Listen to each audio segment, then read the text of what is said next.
வணக்கம் நண்பர்களே, இது உங்க தந்தையாசான். இன்னைக்கு வீடியோல உங்களை சந்திக்கிறது எனக்கு ரொம்பவே மகிழ்ச்சி. உங்கள எத்தனை பேருக்கு சவால்னா பிடிக்கும்? எனக்கு சவால் ரொம்பவே பிடிக்கும். சவாலை எதிர்கொள்ற ஒவ்வொருத்தரும் தங்களுடைய வாழ்க்கையில ஒரு படி மேல போறத நீங்க எப்பவுமே கவனிச்சிருப்பீங்க. சரி, இன்னைக்கு இந்த சவால் யாருக்கு, எதுக்கு? இன்னைக்கு இந்த சவாலை நான் கொண்டு வந்திருக்கிறது நாம் தமிழர் கட்சியோட தலைமை ஒருங்கிணைப்பாளர் சீமானுக்காக. சரி, என்ன சவால்னு கேக்குறீங்களா?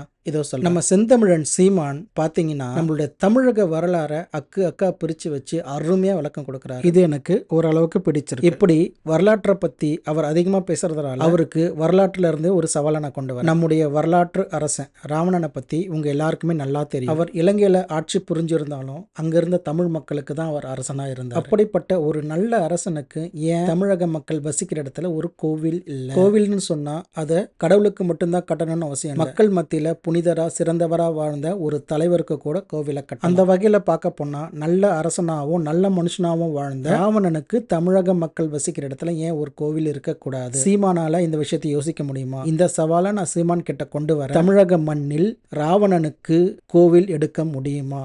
கோவில் கட்ட முடியும்? இதுதான் இன்னைக்கான சவால். நாம் தமிழர் கட்சி தலைமை ஒருங்கிணைப்பாளர் சீமானுக்கு நான் கொண்டு வரது.